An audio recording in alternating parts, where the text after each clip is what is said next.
It's really a pleasure to be here today. I'm tasked with telling you why I do what I do. And I'm a pediatric oncologist, and I do about 20% patient care, and I do about 80% of my time in the research lab. And that sounds kind of boring. I think the more interesting part is why I do what I do. And so to illustrate why I do what I do, I wanted to tell you about one of my favorite patients. So this is a patient that's well known to our service in San Antonio, and he was diagnosed with Hodgkin's lymphoma, which is a type of cancer, in the late 80s, early 90s. And he went through treatment for lymphoma and fortunately survived. And then over the last 3 decades, has experienced a lot of health complications that are the direct result of the cancer therapies that he received. And to illustrate what this patient has experienced, I'll go through them in kind of chronological order. The first thing that happened with this patient is he developed hypothyroidism, a non-functioning thyroid gland from the NECA radiation he'd received. He also developed infertility, which is a common problem we see in our survivor population. Had badly scarred lungs from the radiation of one of the chemotherapy agents he got, which has resulted in a couple of very severe admissions to the ICU for severe pneumonia. In his mid-30s, developed severe heart disease, which consisted of aortic stenosis and 3 blocked coronary arteries, which required open heart surgery to replace the damaged aortic valve and bypass the 3 arteries. Patient experienced a mild stroke but fully recovered, developed diabetes, has had numerous skin cancers removed off his back. And the reason that's my favorite patient is it's actually my story. So I had Hodgkin's lymphoma when I was 16 years old. It is the singular event in my life that is why I'm here today. It changed my life in mostly good ways.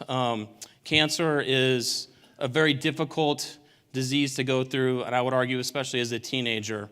I lost a lot of my high school years were totally turned upside down. I was a really good athlete. I wasn't a good athlete after going through a year of cancer therapy. I lost almost 80 pounds from the treatments I received, but I survived. And around me, I saw a lot of kids that didn't. And in the early 90s, there was still a sizable fraction of kids that didn't survive their cancer. And so I remember telling myself, if I can just get through this, I'm going to do something about it. There has to be a better way to treat cancer. And so with the tremendous sense of responsibility that I gained from my experiences, I went forth and got trained. During that time, the unexpected part of my life trajectory was the realization and the experience of all these late health complications. When I was a patient, the way cancer was presented to me was just get through the treatment and it's all going to be over and your life's going to go back to normal. And what I would tell patients now is cancer is a lifetime disease. There's an acute part, and then there's what comes after.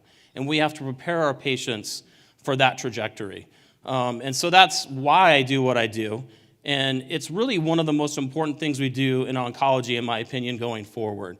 So right now we have about 500,000 survivors of childhood cancer in the United States. The overall survivor population of cancer across all age groups is going to approach 20 million by 2020. This is a big population.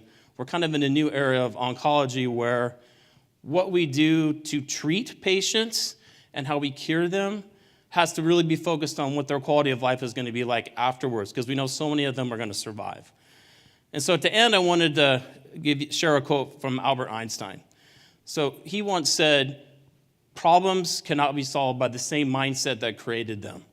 And if we look back at the history of oncology, the last 80 years have been really focused on let's cure the patient. Going forward, and what I really want to spend my time on and what I'm spending my time on is let's give our patients that cure, but let's give them a cure without cost. And what I desire for my patients and what I put all my effort into is I want my patients to have my cure without all of those late effects that I told you about. Thank you.